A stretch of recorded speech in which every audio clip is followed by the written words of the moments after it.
I had a comment on one of my videos and it said, why don't you get an umbrella? So I did. Thanks for the tip. Kills two birds with one stone. Keeps me dry, and it's an interesting looking hat.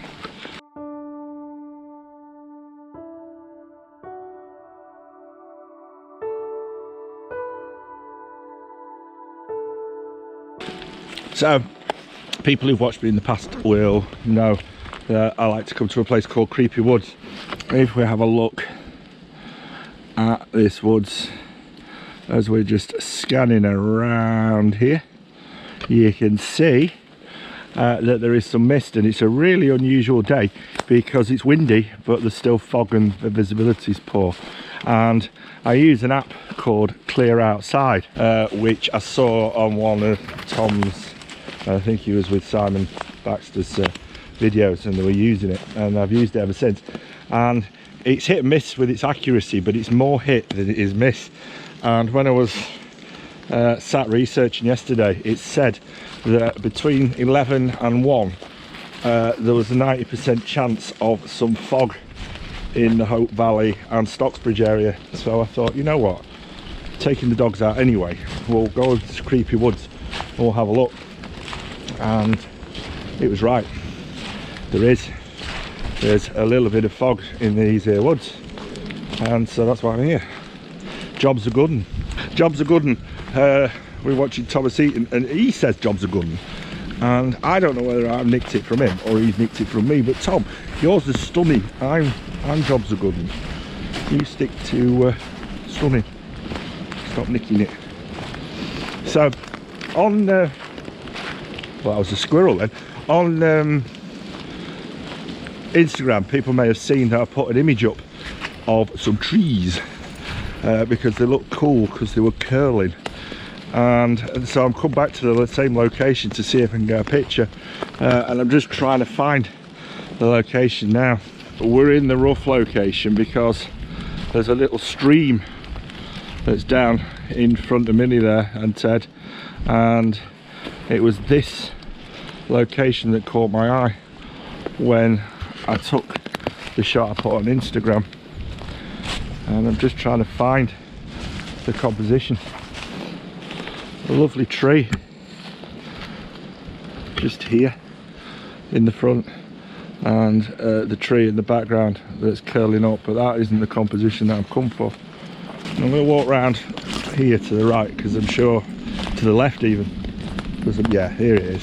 So that's my composition, and we'll just zoom in there. And I found this composition by walking around handheld. All I'm doing here is walking around with the camera, and I've got my ugly mush hooked up to the viewfinder, and I'm just walking from left to right, just trying to find what looks good from a compositional point of view. What are you doing, Millie? Don't wee on my camera. The more observant of you might realise that I've got a different tripod. This is a cheap Chinese K&F tripod that I use on the mountain bike because it's really small and it's really light. We'll talk about that later. The only thing I don't like about it, I think it's an awesome tripod and it's got my click lock, which I love, but the ball head's not very good. Never mind. Now, if you saw my last video, you'll have seen that I didn't use anything on the front of the camera. I will say that 99% of the time when I'm shooting these days, Ellie, come out of the way, 99% of the time when I'm shooting, I actually use the polarizer, and I'm using the polarizer more and more, and I just prefer the images that it's getting, certainly in the woods, because what it will do is it will take any of that slight glare out the foliage.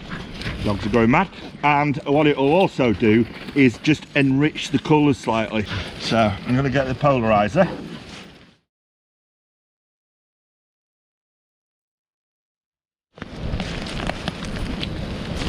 The reason I didn't use the polarizer on the last shoot is it was that wet that all I'd have ended up doing was wiping this off, and I'd say when you saw the images from the last video, 80% of them were ruined because of water on the lens, and I was lucky to salvage maybe 2 or 3 that actually worked.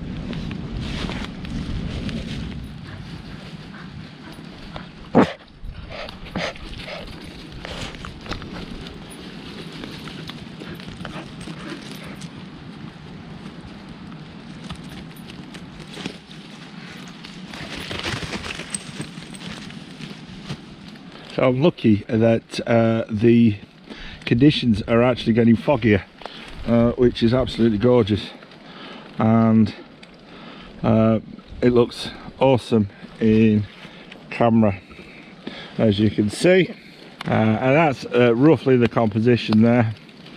The video camera does show it slightly differently.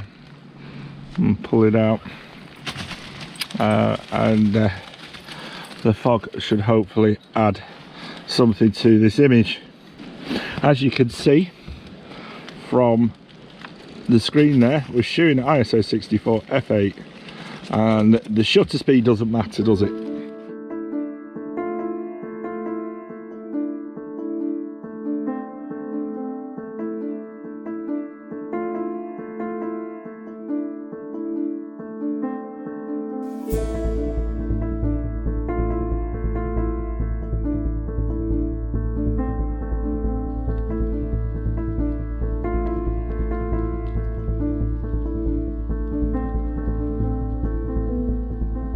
So I'll move this round to the left hand side, and it's a completely different image. And what I like about this is the tree on the right hand side is framing the right hand side of the shot, and then you've got that little squiggly tree just to the right of that curly tree, and the tree behind it, and then you've got the central tree and the one on the left hand side. Using those blinkies to make sure that it's focused. My histogram is off to the left, which this camera likes, but central. The observant of you will hear that this camera isn't making any noise at all, so I'm almost shooting this mirrorless, if you like, and the front shutter has been raised on this camera and the mirror has been locked up when I'm shooting, with a 3-second delay on the camera itself. The trouble is this D850 is a bit like a Ferrari, and I don't want to say it's like a Ferrari because it's brilliant. What I mean is that it's very temperamental, and any camera shake, no matter how minor, really softens and ruins the shots. So I've tried everything during my workflow to actually make sure that I can get these images as sharp as possible, and that means making sure that any vibration coming out of that camera is kept to a minimum. And I'm just coming to the front here, and I think it might be time for a new polarizer because I've got a little scratch on it. And a lot of you might be thinking, well, where are all your Grand Vista shots gone? Because you used to go out and shoot everything. The weather is just not conducive to getting out and shooting those Grand Vista shots, but there's moorland just up here behind us, and people are going to be going, look at you behind you, look at that, it's great. But there's moorland behind us, and we may get out and shoot that. So I'm semi-pleased with that image, and just tweaking my composition ever so slightly, just to make sure I've got some shots in the bag that could possibly work when I get home, and I'm happy with that.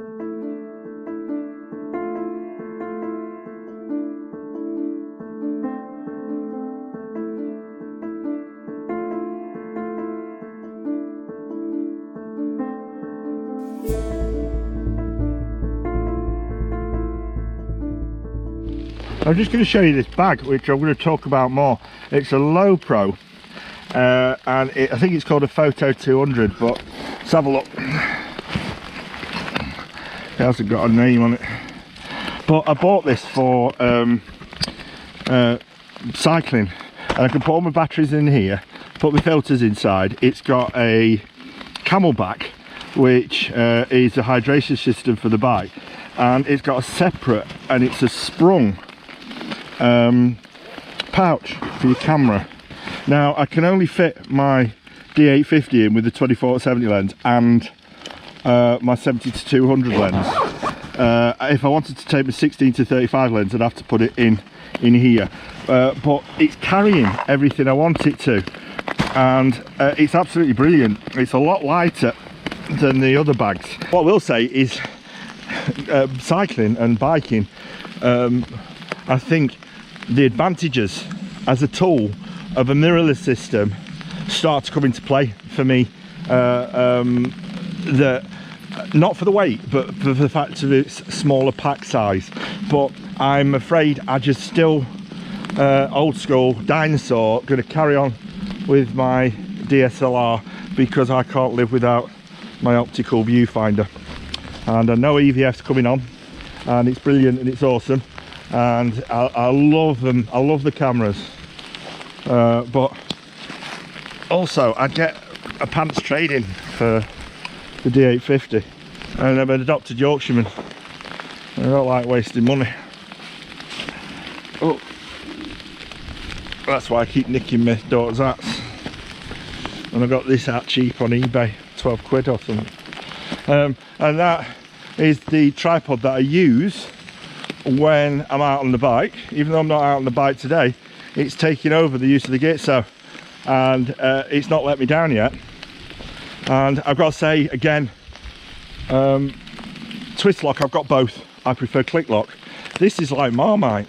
People will go, oh, I prefer twist lock. That's great. I'm not saying that your tripod with a twist lock system is no good. I'm just saying that I prefer click lock. I just do.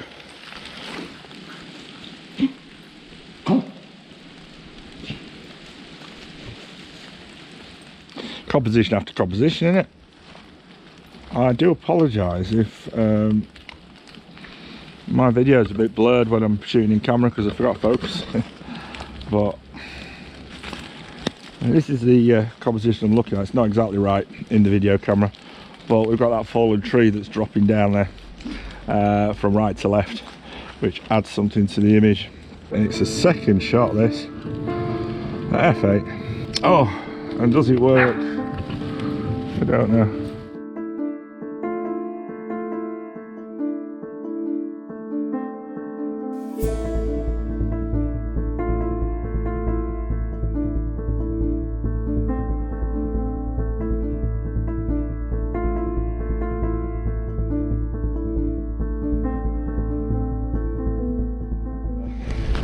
I'm going to take off here with this here hat. It's going, it's going. So I found the negative for this hat. It don't like wind.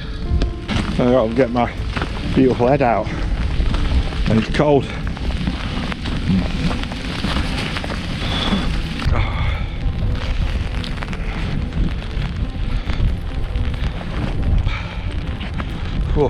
So as predicted, the app was right. It said that after about 1 o'clock the weather would get worse, and the mist or the fog would go, and that's exactly what's happened. So even though I like shooting in the peeing rain and I don't mind coming out and getting a wee bit wet, the weather is getting horrendous, and the mist is dead on its feet. So I'm calling it a day. So unfortunately you've only ended up getting more trees, but that's the problem with the weather is at the moment. You come out and you go with what you've got, and you can see, you can feel it's getting windier and windier and windier. So thanks for watching. Subscribe if you like, if you don't know, and click that bell button so you know when I'm on next. Thanks, Sue. Bye.